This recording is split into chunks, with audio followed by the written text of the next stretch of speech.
Dobrodošli, dobri ljudi, ovdje dakle sa vama na Sarpi TV. Danas imamo unboxing Vivo X300 Pro. Ima da ga uporedim sa Vivo, Oppo Find X9 Pro. Unboxing će da bude u ovom videu, ali bit će sve zajedno. Znači, bit će unboxing, sad ću ga otvorim. Unboxing od Oppa nije bilo, zato što nisam ni planirao da ću ga uznem. Situacija je bila smešna na Vivo, mada nije smešna nego žalosna. Nervirao sam se kao niko. Znači, bila je situacija, poslato je bilo i lepo je bilo preko pošte, ali 3 dana je bio u Hong Kongu, pa se onda vratio opet ko je poslao. Znači, taj shop ima da se naruči na gdje hoćete, Gistop, Geekwheels, Trading Shenzhen, Trinity Electronics ili na Honda Mobile. I tako da sam čekao i konačno mi stigao. Znači, onda za to vrijeme, dok sam ga čekao i znao sam da će da traje duže, pošto je opet se vratilo i to, u to vrijeme sam naručio onda Oppo i on stigao za 3 dana i tako to. I za to vrijeme mi stigao isto sa AliExpressa futrole što sam naručio. Ovo mi je odvratno od uvek, ali treba mi za MagSafe, to kad se jednom koristi, to stvarno fenomenalno za auto. I za druge stvari, imam još drugu jednu. I ovu, to što mi se sviđa, pošto ova standardna jeste dobro gumena i sve, ali mene se klizi u ruci. Mene su ruke onako, nisu masne, nego su suve i onda bude malo op. Sad će da vidimo šta se radi ovdje. Ovo je kineska verzija, ima isto globalna verzija, isto sa Origin OS. Sad se konačno odlučio Vivo da malo okrene stvari, ali taj Origin OS nije isti kao što je kineski Origin OS. Biće malo manje opcija ili šta već, animacija, ne znam ja tačno. Uglavnom, bit će cena 1399 €. Oni sad gledaju kakve su cijene Samsunga i Apple-a, ali pošto su underdog, mainstream, to znači to neće da se kupuje i pogotovo nisu nemačke, švajcarske, nego sve preko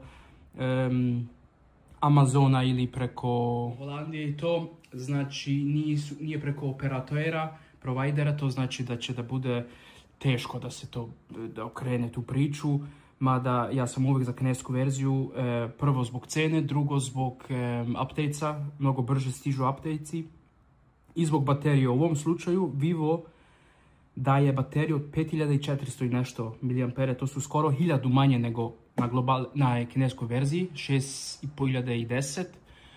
Oppo je ove godine mogao da reši to, stavio 2 dual baterije po 20 W po času i to su te regulari što se može da se izbegnu kad su 2. Pošto ako je jedna, onda je mnogo veliko, treba se plaća veći transport i ta gluposti. Tako da u Oppo imamo 7500, baterija je fantastična. Sad ću čas da uđem na VLAN. Ovdje možda se uđe ako hoće, ako ne onda ništa. Idemo dalje, šta je to? Modus, inteligent, bla bla bla, sve to ja to sve gasim. I onda stiže na temperaturu ekrana, hoćemo malo cool, hoćemo malo warm, to znači malo žučaško ili malo na belo, idemo na standard. Geste naravno. Što sam te da kažem za Oppa, znači baterija mu, znači prva liga, imao sam na kratko Xiaomi 17 Pro Max.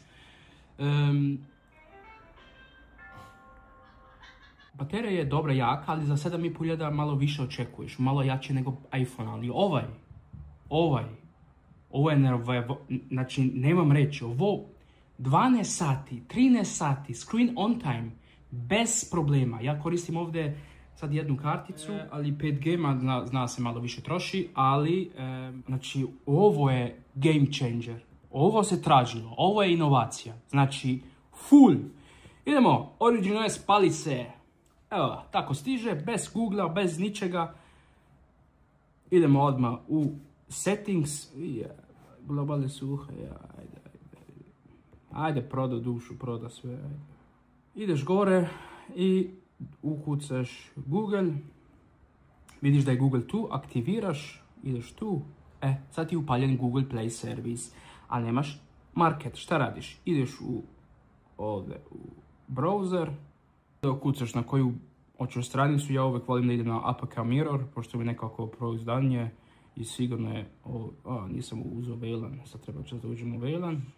Inače, ovaj video snima iPhone 17 Pro Max. I onda kucaš ovdje Play Store. Imaš gomilu ovih reklama, samo treba se pazi.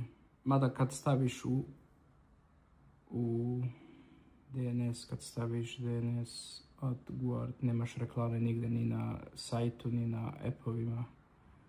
Tako, to sam koristio preko VPN-a, ali nije glupo, nego kad ideš u inostranstvo treba ti VPN, onda jebi ga. Onda sad dobro da ima ovaj DNS. To svakom preporučujem. I sad. A vidiš, i za mene je to malo komplikovano ovdje.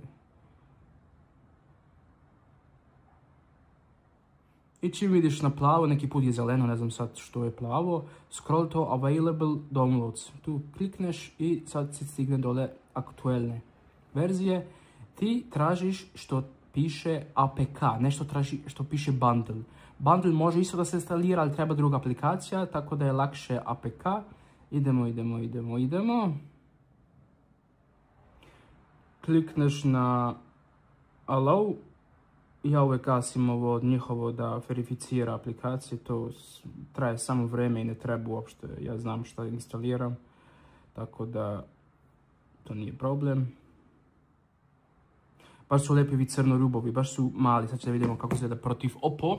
Kao što rekao, futrole mi već stigle, 3 sam naručio za Viva, znači ova mi je sigurno najbolja, ću probam posle. Evo kako izgleda Oppo, isto male crne rubove, evo, fantazija. Znači ovo je fantazija, samo čas da ugasim dark mode, da idem u podešavanje, evo belo na belo, evo, superiška, vidiš kako tanko, to se meni sviđa, ovo što trepari to je samo na kameri, nije u realnost, samo da znate.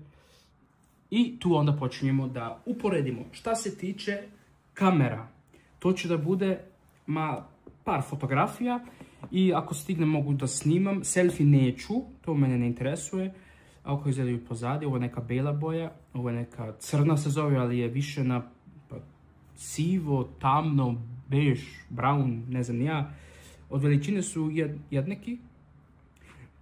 Oba dva imaju ekrana 6,78 inča, samo što je Oppo 19/5,9 formatu, ovaj je 20/9, znači trebao bi da bude malo širi Oppo, ali to je samo malo. Šta sam htio da kažem za kamere, bit će mala uporedba, zoom, main kamera. Šta je interesantno je na Oppo prvi put telesenzor od Samsunga sada je HP5, kod Vivo je HPB, taj B to je senzor HP9, samo malo optimizovan od Samsunga za Viva, a taj B je Blue, znači Blue Factory, Blue Image, to je sve Zeiss, to sve Vivo, to sve njihovo Blue.